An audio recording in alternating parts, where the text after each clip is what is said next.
Hey, salut à toutes et à tous, c'est Gigi Sky, j'espère que vous allez très très bien. Écoutez, moi je vais très très bien, honnêtement, ça va super pour tout vous avouer. Et on est parti aujourd'hui pour analyser la qualification à New York de Solari Airwax et Solari Nikov, tout simplement, qui se sont qualifiés cette semaine, ce week-end, lors du week 6, de la semaine 6, de la troisième semaine de qualification duo et de la sixième en tout. Et dans la semaine, on analysera aussi la qualification de Solari Inter et Solari Kingstar qui ont fini quatrième. Bravo, bravo. Encore, j'en ai, j'en ai encore des frissons. Honnêtement, je me rappelle de cette soirée mémorable passée sur la TV de Solari, sur Solari TV, sur Solari Fortnite, tout simplement. Donc, on va se mettre en fond une petite game, tout simplement, et on va s'analyser un petit peu tout ça. J'ai deux graphiques à vous montrer, j'ai quelques chiffres à vous donner aussi, et vous me direz si vous voulez que j'analyse plus de parties, parce que là on va mettre une partie en fond. Mais ce qu'il faut savoir, ce qui est important de savoir, c'est que si vous regardez les trois dernières games, sur les trois dernières games, pardon, c'est trois top 1 tout simplement. On va analyser le tout dernier, celui qui leur permet d'aller à New York avec leurs 21 points acquis, 11 kills, donc 11 points plus le top 1 de 10 qui fait 10 points, 10 plus 11, ça fait 21 points. On va se mettre ça en fond tout simplement. Et sur ce gameplay, je vais vous expliquer un petit peu leur astuce, leur technique, leur drop, leur façon, à quel moment ils fight, à quel moment ils décident de fuir, comment ils ont fait pour se qualifier tout simplement à New York pour le tournoi à 3 millions d'euros, tout simplement. Donc on va se mettre sur la caméra de nos amis de Solari, tout simplement. On va essayer de faire une vidéo quand même assez concise, assez précise et assez rapide, parce que je sais que voilà, sinon je sais qu'il y en a beaucoup qui vont dire oui mais Jérémy, tes vidéos elles sont un petit peu trop longues. Et ce qu'il faut savoir, c'est que quand on analyse des gameplays, c'est quand même assez compliqué. Airwax qui qu'est-ce qu'il nous fait Airwax là? Qu'est-ce qu'il nous fait Nikov? Ok, donc là il y a un petit bug du mode spectateur, mais ça c'est pas très grave, on le sait. Hop, donc là on va pouvoir se mettre déjà sur la map, une petite pause déjà pour commencer, pour vous expliquer tout simplement. Hop, voilà, ils sont là, nos amis Solari Airwax et Solari Nikov. Solari Nikov qui a spawn quasiment à chaque fois à l'intérieur de Pli sur Plante, donc Pli sur Plante qui est le nouveau nom du volcan tout simplement, après l'explosion qu'il y a eu juste avant la saison 9, on le sait. Et Solari Airwax qui spawnait toujours à côté de cette plateforme volante qui est juste à côté, qui est un peu plus à l'est du volcan, et qui lui permettait, avec les projections d'air tout simplement, de garder cette hauteur, de pouvoir faire des décales assez rapidement. Alors le spawn est quand même assez intéressant parce que vous avez pas mal de possibilités de décale avec des geysers tout simplement. Mais c'est un spawn qui est quand même assez compliqué parce que s'il est contest, comme on le voit juste ici, s'il est contest, ben, c'est assez compliqué parce qu'il n'y a pas forcément beaucoup de loot, il n'y a pas beaucoup de cover, vous n'avez pas beaucoup de bâtiments. Donc par exemple, on voit que Nikov est dans le bas tout simplement de cette zone, alors que toutes les autres équipes, les deux autres équipes qui ont spawn avec lui sont sur le haut, sont sur la hauteur. Donc ils ont juste à regarder plus ou moins en bas tout simplement, et on le sait que la hauteur est très très importante sur Fortnite Battle Royale. Donc on va se remettre un petit play. Hop. On va se mettre sur la caméra de qui? On va se mettre sur la caméra de qui? On va se mettre sur la caméra de Nikov, parce que Nikov va faire des kills, tout simplement. Hop. On va enlever l'overlay. Et on est parti. Donc, là on voit ils étaient déjà à 77 points. Ils vont arriver jusqu'à 98 points. Bravo, bravo à eux encore. Félicitations pour cette qualification. Le spawn de nos deux joueurs, donc Airwax et Nikov, sur cette partie, ils ont spawn les 6 fois. 6 fois sur 7, ils ont spawn à Pli sur Plante. Ils ont été contest quasiment à chaque fois. Donc sur la game numéro 1, ils ont été contest. Sur la 2, ils n'ont pas été contest. Sur la 3, ils ont été aussi contest. Sur la 4, ils ont été contest aussi. Sur la 5, ils ne sont pas allés à Pli sur Plante. Ils sont allés plutôt du côté de la plateforme aérienne. Et Nikov, vraiment à ce qu'on appelait le volcan. Vraiment sur les petits coffres qu'il y a avec toute la lave autour. Donc ça c'était pour la game numéro 5. La game numéro 6, ils n'ont pas été contest. Ils sont partis aussi du côté de Pli sur Plante. Et la game numéro 7, celle qu'on est en train de voir, donc ils sont contest. Mais tout va bien se passer. Je crois que sur les 7 games, ils n'ont fight que une ou deux fois, il me semble, à l'intérieur du spawn. Sinon, c'était à chaque fois au niveau de la première zone mouvante contre les mêmes équipes qui étaient. Donc, en fait, tout le monde arrive plus ou moins à se partager quand même le loot sur cette zone. C'est ce que j'ai trouvé quand même assez intéressant. On le voit sur la mini-carte juste en bas. Lui, il est sur le bas de plis sur plante. L'autre équipe était sur le haut de plis sur plante. Et voilà, et chaque équipe sait qu'il y a bien sûr de la concurrence en quelque sorte sur son spawn. Mais ça s'entend bien, ça s'entend bien. Au niveau des statistiques, je vais vous mettre juste... Alors, il va y avoir des kills. Donc, on va laisser ça. Ce qu'il faut savoir, c'est que Nikov et Airwax, 3e semaine de qualification duo. Le beau laser juste ici. Normalement, non, c'est peut-être pas là. 3e semaine duo. Première semaine de duo, ils avaient fini 5e avec 85 points. Donc, ils s'étaient passés juste à côté. C'était un petit peu le pauvre Airwax qui avait fini 9e, je crois. Enfin, 10e, 9-10e, égalité de points en solo. Et qui avait terminé 5e à chaque fois au pied de ce fameux podium, la plus mauvaise place en duo. Ensuite, ils avaient terminé 11e lors de la 2e semaine. Et là, ils terminent 2e. Donc, vraiment, bravo pour cette régularité. On le sait, lors des demi-finales. Donc, ils se sont passés le samedi, entre 18h et 21h, bien évidemment. Ils avaient fini premier, tout simplement, avec, je crois, 115 points, quelque chose comme ça, ce qui est juste énormissime. Et là, ils arrivent à aller chercher la 2e place avec 98 points. Et le tout en 7 parties seulement. 7 parties seulement pour 3 heures. Ils ne pouvaient pas faire mieux. Toutes les parties ont dépassé les 20 minutes de jeu. Donc voilà, donc c'était un petit peu compliqué parce que sur cette 7e game, ils ont lancé aux alentours, il me semble, de 21h, non, enfin de 20h, 20h35, quelque chose comme ça, ou 20h, 20h40, quelque chose comme ça, et ça allait jusqu'à 21h. Donc en fait, voilà, le but c'était est-ce qu'ils partaient sur une game rush ou est-ce qu'ils partaient sur une game solide en se disant c'est notre toute dernière game et on est obligé d'aller chercher quasiment un top 1 ou du moins beaucoup de points. Ce que j'ai trouvé très intéressant aussi, c'est, on va le voir sur un petit graphique, je vais vous mettre juste un petit graphique. On va s'analyser ça. Hop, allez, le petit graphique. Déjà, on va pouvoir s'analyser, avant d'analyser le graphique, on va pouvoir s'analyser les statistiques. Voilà, ça c'est mes petites notes que j'ai prises, très bien écrit, bien évidemment, Jérémy très studieux, hein, on pourra noter. Je vais quand même baisser un petit peu. Hop, comme ça on va mettre quand même le gameplay en fond. Voilà, on va quand même se mettre le gameplay en fond. Donc, au niveau des chiffres, ce qui va être intéressant, surtout d'analyser, ça va être entre la première semaine de qualification duo et la dernière semaine de qualification duo. Donc sur la colonne week 2 et week 6. Parce que lors du week 2, je le rappelle, ils avaient fait 85 points, ils avaient été 5e juste au pied du podium. Ils avaient fait pourtant une partie de plus.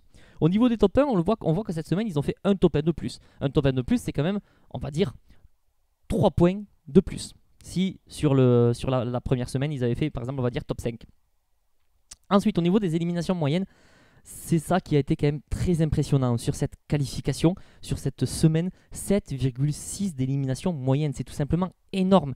Et regardez juste en dessous, les places moyennes, ils sont à 5,9 de places moyennes, ça veut dire un top 6 minimum sur chaque game, c'est tout simplement énormissime. On voit que sinon, ils avaient fait, lors du week 2, 13,4, lors du week 4, 18,8. Donc là déjà, des chiffres qui sont très très impressionnants. Les points moyens, c'est tout simplement énormissime, il n'y a rien à dire. 14 points de moyenne par game. Je me suis mis une petite statistique, 14 points de moyenne par game, c'est la deuxième plus grosse performance après Energy Benji Fishy et Energy Mr Savage qui avait fait 110 points en 7 games, soit 15,7 points de moyenne lors de la première semaine de qualification duo. Imaginez un petit peu la performance, c'est juste énormissime. Pour rappel, lors de la demi-finale, donc ils avaient fait 115 points, ils avaient été premiers, et ils avaient fait 12,8 points de moyenne. Donc imaginez, même sur la finale, ils ont fait plus de points moyens par game. C'est énormissime, tout simplement. Au niveau des kills, c'est plus ou moins 3 kills de plus par game que lors des autres semaines. Donc ça aussi, c'est quand même assez impressionnant. Les places moyennes, 5,9. C'est quand même une grosse gestion du late game et on pourra tout à l'heure en parler un petit peu plus tard. On pourra remercier aussi Nikov quand même qui a terminé je crois 2 ou 3 games solo avec Airwax qui était tombé un petit peu plus tôt. Sur ces 7 games, il y a 3 top 1, un top 3, un top 7, un top 12 et un top 16.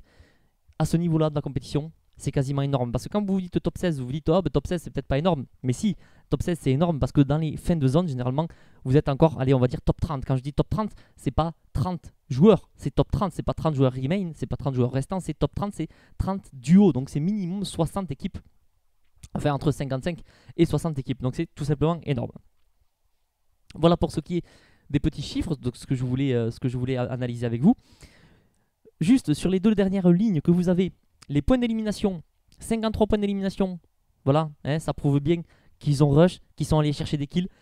Les points de classement, 45 points de classement, 46 pour la première semaine. Donc là, voilà, ils sont quand même dans leur classique. Au niveau de points de classement, rien n'a changé, c'est surtout les kills. Ils ont changé leur gameplay. Ils sont allés rusher vraiment et j'ai trouvé ça très très intéressant. Ils ont changé leur gameplay. Ils ont step up entre les premières games et les dernières games. Ce qu'il faut savoir, c'est que sur les 3 dernières games, il y a 3 top 1. Les 3 top 1 arrivent lors des 3 dernières games, tout simplement. Il y a un top 1 avec 8 kills, 18 points. Top 1, 7 kills, 17 points. Et cette game qu'on est en train de s'analyser, top 1, 11 kills, 21 points, tout simplement. Sur la game numéro 5, la game numéro 6, les fins de game, c'est simple, c'est la hauteur max. C'est simple, c'est la hauteur max qui est prise par nos 2 joueurs français. On le sait, ils la gèrent très très bien. On va voir comment justement sur cette partie, ils arrivent à finir la game, mais la hauteur max, on sait que c'est très très très très bien géré.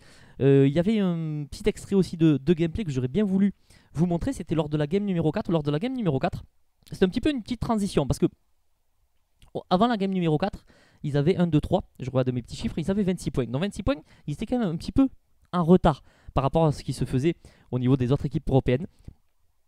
Et là, ils sont dans la zone, ils prennent un fight dans la zone, et Airwax, il se retrouve 1v2 dans la zone. Il arrive à finir les 2 joueurs adverses.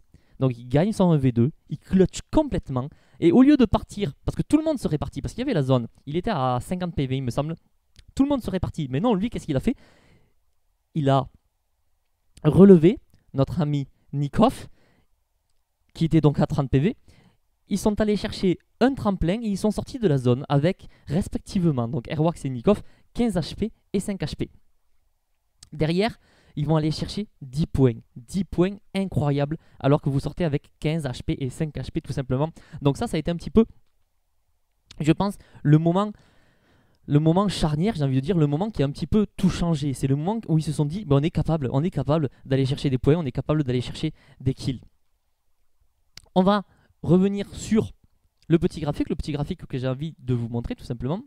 Hop, on va pas le mettre non plus, voilà, en plein écran, hein, ça serait quand même dommage. Je vais baisser un petit peu. Et là, ce qu'on va s'analyser, ce qui est très intéressant d'analyser, alors, le graphique. Alors là, vous vous dites peut-être, oui, GG Sky, c'est un peu nul. On ne peut pas voir ce qui se passe à l'écran. Mais j'en suis désolé. J'en suis désolé. On va faire vite. On va faire vite. Alors, analysons ce petit graphique. Donc déjà, le graphique, la légende. Donc au niveau de l'ordonnée, donc verticalement, donc le nombre de points, tout simplement, qui va de 0 à 100. Et sur les abscisses, donc l'axe X, l'axe horizontal, tout simplement, que vous avez en bas, le numéro de la game. Donc le nombre de points par game, tout simplement, et l'évolution au cours du temps. Le trait bleu, je l'ai marqué, c'est le week 6, donc c'est le week de la qualification. C'est cette fameuse semaine qu'on est en train d'analyser. Au crayon papier, en trait continu, nous avons le week 4. Et en pointillé, c'est bien fait quand même, Jérémy le mathématicien, extraordinaire. Et en petit pointillé, nous avons le week numéro 2, là où ils ont été le plus proches aussi de se qualifier. Déjà, ce qu'on peut regarder, ça on le savait déjà, c'est le nombre de games. Là, ils en ont fait 7, ils en avaient fait 8 lors du week 2, ils en avaient fait 10 tout rond lors du week 4. Et ce qui est marrant, c'est que lors du week 4, c'est la semaine où ils ont fait le moins de points. C'est quand même assez paradoxal. Alors, je vais juste cacher le temps d'analyser les petits kills. Donc on va revenir sur notre gameplay. On a Nikov et Airwax qui sont en fight.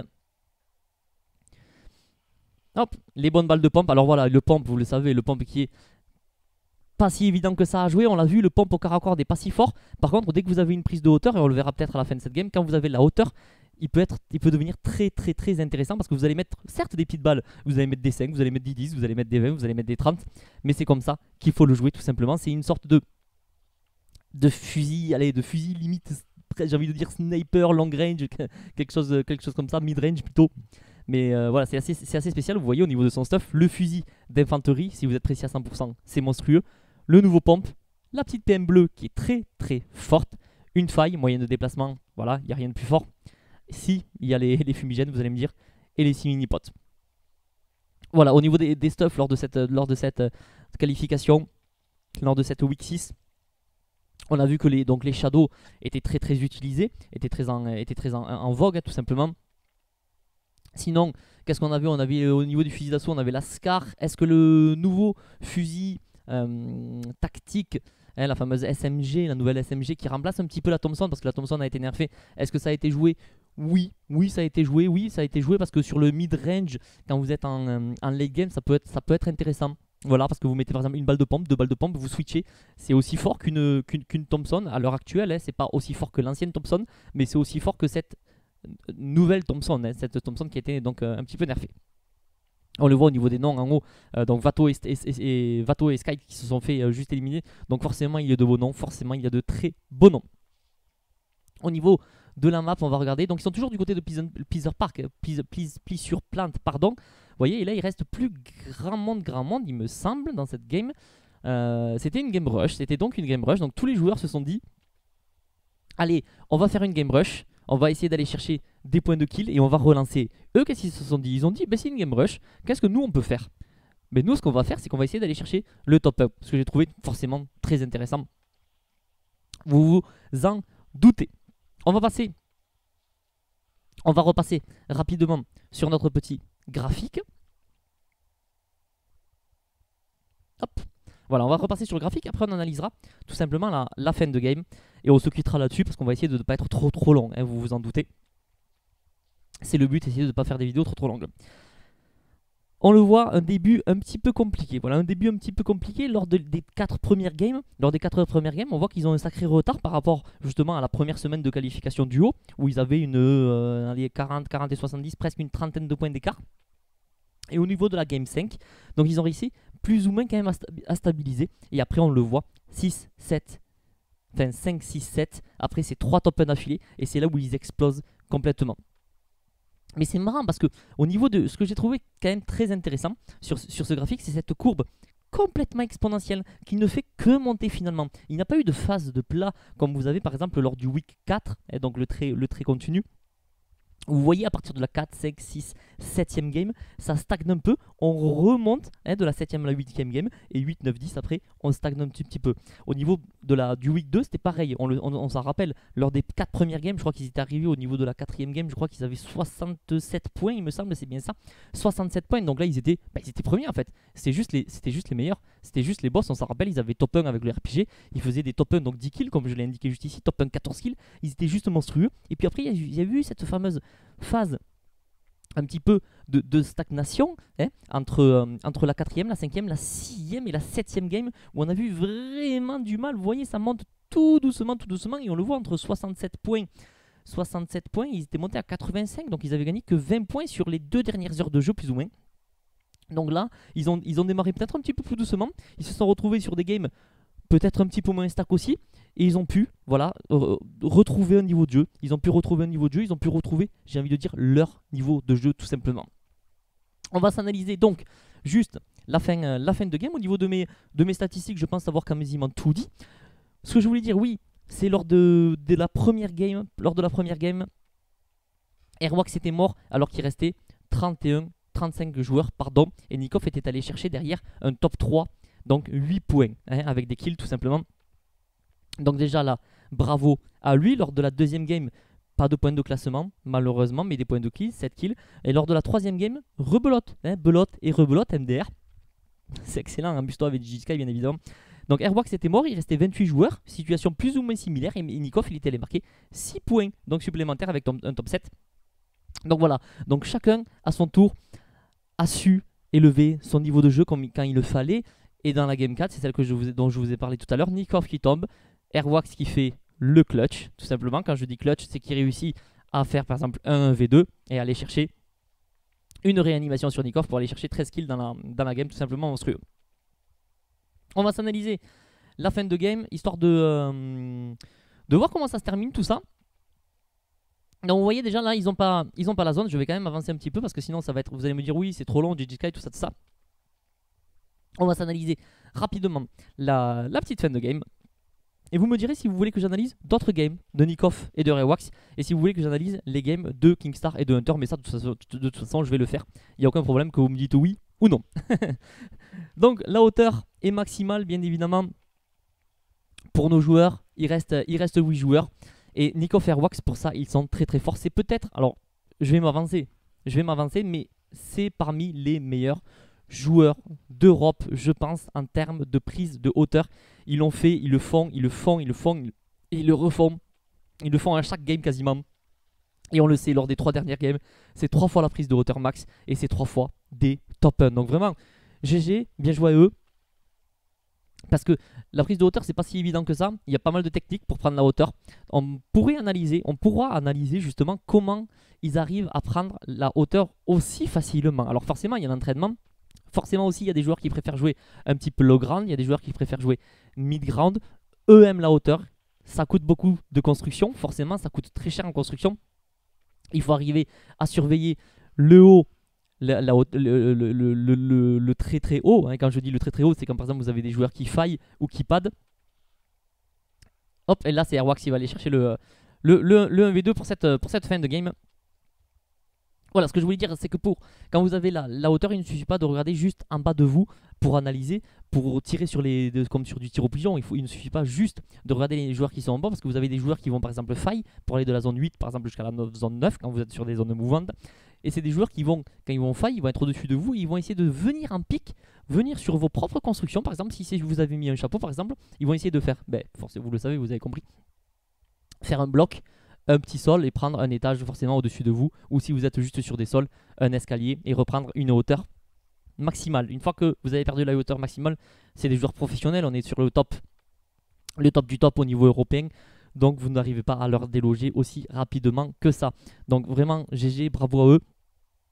J'espère que ces petits chiffres, ces petites analyses vous auront plu. On pourra faire, si vous voulez, une analyse un peu plus détaillée sur justement comment prendre la hauteur. Comment prendre la hauteur en tournoi qualificatif World Cup. J'ai eu du mal à trouver mes mots. Bon, j'espère que ça vous a plu. En tout cas, n'hésitez pas à activer la petite cloche, hein, comme l'a fait mon ami Rémi Bro et Pilou, à qui je souhaite bien évidemment à qui je fais un petit coucou. Comme je dis toujours, n'hésitez pas à activer la petite cloche. Ne vous inquiétez pas, je ne viendrai pas toquer chez vous. Allez, c'était GG Sky.